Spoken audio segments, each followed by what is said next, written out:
nama saya Renata, saya menjadi dokter di klinik ini. Nah sebelumnya kalau boleh tahu nama Bapak siapa? Steven. Bapak Steven, umurnya? 20. Oke. Bapak di sini apakah tinggal di mana? Sekarang di Madi sih. Oke. Kalau boleh tahu apakah Bapak sudah kawin atau belum? Belum. Oke. Oke. Kerjaan Bapak? Untuk sekarang sih mahasiswa. Masih mahasiswa. Oke. Terus untuk tingkat pendidikannya kalau boleh tahu terakhir SMA. baik. Kalau boleh tahu Bapak datang ke sini karena apa ya Pak? Kemarin ada masa demam-demam gitu sih dok.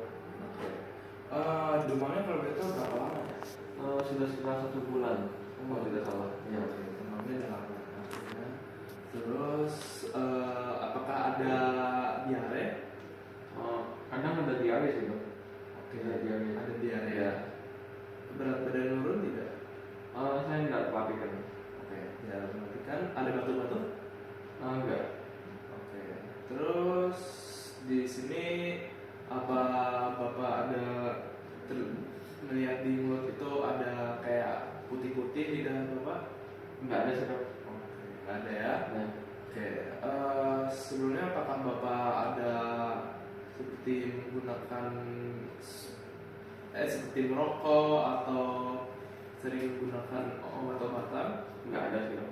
Oke, tidak ada menggunakan obat-obatan. Suntikan? Nggak ada. Enggak ada sih dok. Oke.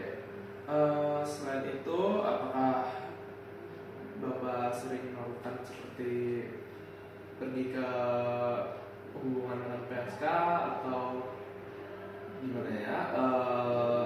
Ada melakukan MSN juga?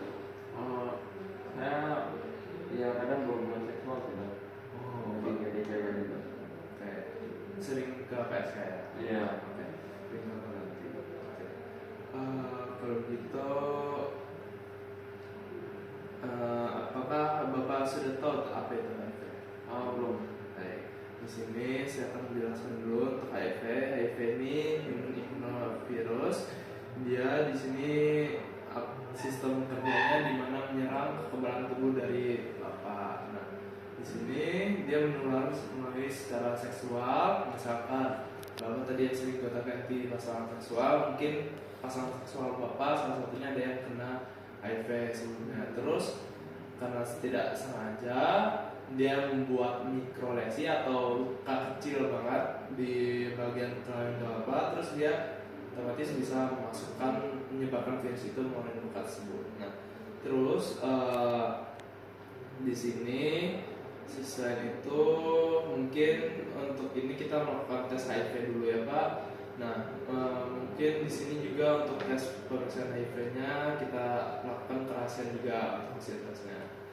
Nah, di sini kita selain itu akan melakukan rapid test juga, di mana kita akan mengambil darah dari ujung jari dan hasilnya mungkin akan dapat kita tunggu selama kurang lebih 30 menit ya. Nah, selain itu kita melakukan pengobatan HIV, nanti kita lakukan pengobatannya itu jika hasil dari penyebabnya itu positif HIV ya Pak. Nah, di sini untuk masa jeda atau periodnya itu selama 2 minggu ya Pak dari Bapak terkena infeksinya. Nah, jadi kalau misalkan kita cek terus dapat itu artinya setelah 2 minggu itu sudah dapat jadi 2 minggu. Oke, di sini jadi dari situ apakah Bapak bersedia untuk mengikuti tes HIV ini? Baik. Nah, kalau gitu saya jelasin juga ya untuk kenapa mengambil tes ini. Tes ini kita lakukan untuk Bapak cek juga karena kalau misalkan HIV-nya terus berlanjut maka lama-lama virus itu akan memakan tubuh dari Bapak sendiri juga. Di sini setelah kita mengembangkan juga dengan hubungan dengan klien, terutama untuk ngecek status mentalnya juga. Nah, di sini setelah kita melakukan tes-tesnya, kita akan membacakan hasil tesnya. Nah, setelah hasil tesnya keluar, kita akan di sini untuk hasil tesnya kita sudah dapatkan. Bapak mau baca sendiri. Dibacakan saja atau kayak apa? Di sini untuk hasil tesnya negatif Bapak. Di sini untuk hasil tes negatif juga bukan berarti Bapak kebal terhadap virus HIV itu juga ya. Artinya bisa jadi bahwa Bapak imun Bapak itu masih belum terbentuk terhadap HIV ini. Jadi kita belum dapat memastikan dulu 100% apakah benar-benar negatif atau tidak. Nah, di sini tetapi untuk sementara apakah gimana perasaan Bapak mengetahui bahwa hasil tes Bapak itu negatif? Ya, saya senang sih Dok. Baik. Mungkin karena kita tahu bahwa untuk sekarang itu negatif, maka kalau bisa hindari dulu perilaku beresiko. Kalau bisa untuk semuanya juga hindari perilaku yang beresiko seperti gonta-ganti pasangan, lalu gunakan jarum suntik yang tidak steril, atau kalau bisa kalau mau berhubungan seksual pun harus memakai kondomnya. Dan juga kita akan melakukan pengulangan tes lagi setelah 3 bulan, dan itu takutnya karena untuk sekarang Bapak lagi dalam masa window period ya.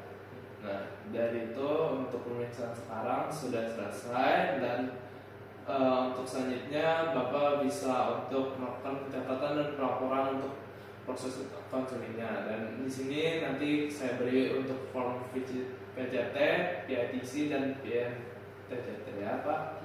Baik, untuk pemeriksaannya sudah selesai. Oke, terima kasih Dok.